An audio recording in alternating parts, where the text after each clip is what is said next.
Hello everyone, I just got back from Bromley Magistrates Court and I want to provide a quick video update of this ridiculous nonsense that's I've been subjected to for the last week. I mean, this is just pure harassment. Considering what the judge just said, it's absolute pure politically motivated harassment. So last Thursday, I get a phone call from a sergeant at Bexley Heath Police Station saying, "You're in my jurisdiction, there's an arrest warrant out for you. Can you hand yourself into Bromley Police Station tomorrow morning? Bromley Magistrates Court has issued a warrant because you've breached your probation rules." So the next morning, I hand myself into Bromley Police Station and the inspector and the sergeant and the people at the front desk all tell me there is no arrest warrant out for you. It's been rescinded. I'm like, okay, fair enough, I'll go on my way. Monday morning, you've probably seen the CCTV footage by now. Monday morning, a big riot van turns up at my home address. Out pours 3 police officers. They're knocking on my front door. Luckily, I wasn't here. I was actually at boxing training. And then I got a phone call from none other than SO15 Counter-Terrorism Command, one of the sergeants there, saying, "There's a big mistake. There is an arrest warrant out for you. Can you hand yourself into Bromley Police Station again tomorrow morning?" So, went there this morning. We're stood outside Bromley Police Station. I let them know that I'm outside, ready to be arrested, ready to be taken into custody. And all of a sudden, all the officers from SO15 Counter-Terrorism Command start arriving. They come up to me, they introduce themselves, they say, "We're just going to the station, we'll just get everything prepared. Can you wait out here, please?" After about half an hour of waiting outside in the blistering sun, 2 officers from SO15 Counter-Terrorism Command come out of the police station and the following happens. Not really, but I picked you up from prison. Oh, right, okay. Have you been in there? I told him I'm here, yeah. Right, just take a seat here. I was going to sort of What is happening? I mean, I'm going to myself. Let's have a phone call to meet you here. I'm going to make some phone calls now. And stuff. Just hang around. I'll just hang around. Well, I'm here outside Bromley Police Station, as you can see. I just spoke to one SO15 Counter-Terrorism Command officer. He said he's going to go in and make some inquiries. They've come all the way down from central London to greet me.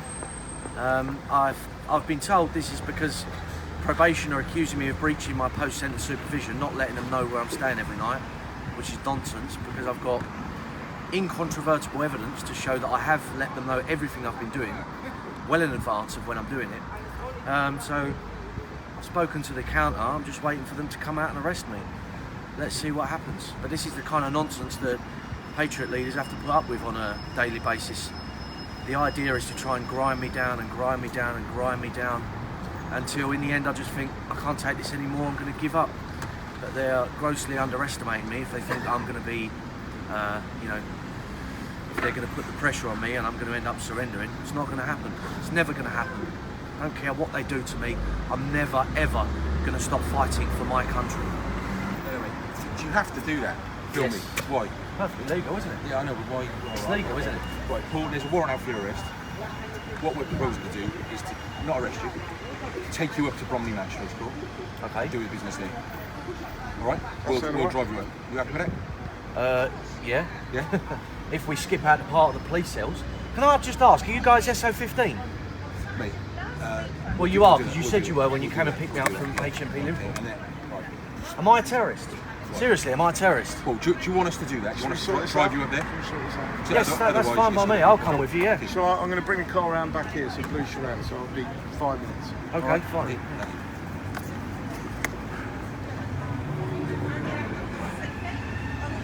So then we jump in the motor, we follow them around Bromley. On the other side of town there's the Magistrates Court. So we jump in the motor, we follow them round to the court. As you can see, ladies and gentlemen, we're just following the car that with the 2 SO15 counter-terrorism officers. Just spoken to my solicitor. He said this is a very, very, very strange occurrence, what's happening. Very strange. You never come across it before. There's an arrest warrant out for me, but they refused to arrest me. They asked me if I voluntarily accompany them to the Bromley Magistrates Court. It's so bizarre. No one can really get their heads around it. But why on earth counter-terrorism command is involved in what is probably the lowest ranked offence that you can possibly be arrested for or prosecuted for breaking your post-sentence supervision. I've since learned, since the last video, that the maximum penalty that I can receive is 2 weeks in prison. That's the maximum. It's unlikely you're going to get that on the first one. You'll probably get a fine.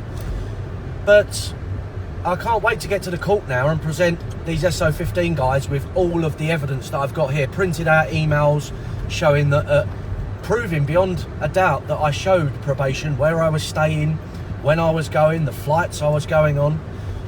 This is just pure, naked political harassment. So we're on our way to Bromley Magistrates Court now. Then we arrive at the court, we park up, we go inside. We're babysat by these 2 officers from SO15 Counter-Terrorism Command, literally all bloody day. And we're continually asking them, shouldn't you be out there catching terrorists? Shouldn't you be out there keeping the British people safe? Why have they got 2 counter-terrorism police officers babysitting a politician and one of his security bodyguards all bloody day? But anyway, they sat with us for the entirety of the day. Something like 4 or 5 hours these people were sat with us. But anyhow, so after a while inside the court building, I was handed this. I'll just cover up the particulars. So I was handed this, a breach report. Okay, from the National Probation Service, you've breached your post-sentence supervision. It's got page after page of waffle. So basically, to sum it up, they're claiming that I was planning to travel to Northern Ireland on last Wednesday to Friday. They're claiming that I never given sufficient notice, and that basically I was going over there to participate in the start of the marching season. Well, first of all, who gives a bloody damn? There's nothing in my post-sentence supervision that limits me taking part in cultural activities or even political activities. I can do what I bloody damn well want. But they're claiming I never gave them sufficient notice for them to make checks. Well, after a while, I went and sat down with the prosecutor and I handed over all my evidence. And to be honest, he was absolutely astonished. He was aghast at what was happening. Here is an email printout from the Friday before, the 6th of July, which clearly states I'll be travelling from Wednesday to Friday. It says in Northern Ireland I'll be staying at XYZ Hotel. So that's 5 days notice that I gave them, and they said I haven't given sufficient notice.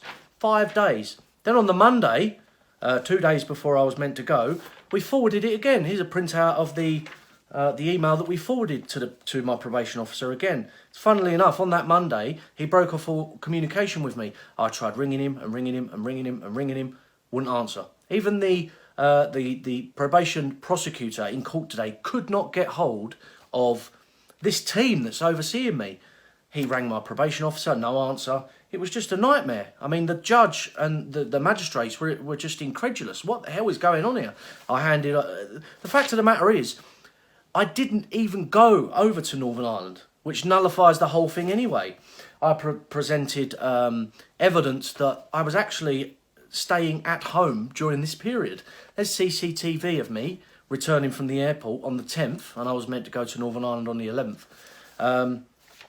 Not only that, I produced evidence, and here's an email printout from the line manager, the superior of my probation officer, and point number 1 says, this is from the National Probation Office, there is no prohibition on Mr. Golding travelling to Northern Ireland, blah, blah, blah, but he has to let his probation officer know where he's staying.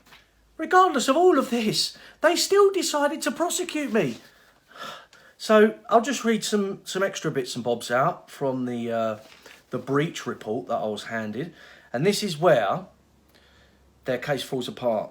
And this is where this is what they was trying to stop. They were trying to stop me going over for the 12th of July celebrations in Northern Ireland. So it said, these plans would mean that Mr. Golding would be in Belfast on the 12th of July 2018, which marks the start of marching season in Northern Ireland. Britain First have previously allied themselves with unionist groups in Northern Ireland, and I have concerns that the date of travel is connected to the marching season and could have an impact on community safety. So the final section is the conclusion and recommendation. The recommendation of the National Probation Service is that I be committed to prison for 14 days. It even says in their guidelines that they're supposed to give a formal warning if they feel that I'm going to breach my post-sentence supervision. No warning was given. They went straight to court and they recommend to the court that I be sent to prison for 14 days.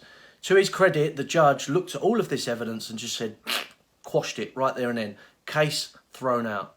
And the prosecution, who I spoke to, the probation prosecution, it was even looking at all the evidence thinking, what the hell is going on here? So you can see this was just a blatant, naked attempt to stop me going over for the 12th of July celebrations. And it is also just another example of state-sponsored, politically motivated harassment that all political leaders, political patriot leaders in this country, that we all have to deal with on a day-to-day basis. But, you know, we've now got a victory against the probation service, and I'm speaking to my civil lit solicitors. We're going to try and sue them for damages, time wasting on all of this. So we're going to go on the offensive because I'm not being treated like this. They've turned up at my house on a Sunday morning. I've surrendered myself to a police station twice and they've refused to arrest me. I've been given the runaround. I've been made to feel unease, uncertainty and stressed, all because they didn't want me to go in Northern Ireland. So now I'm going to sue them.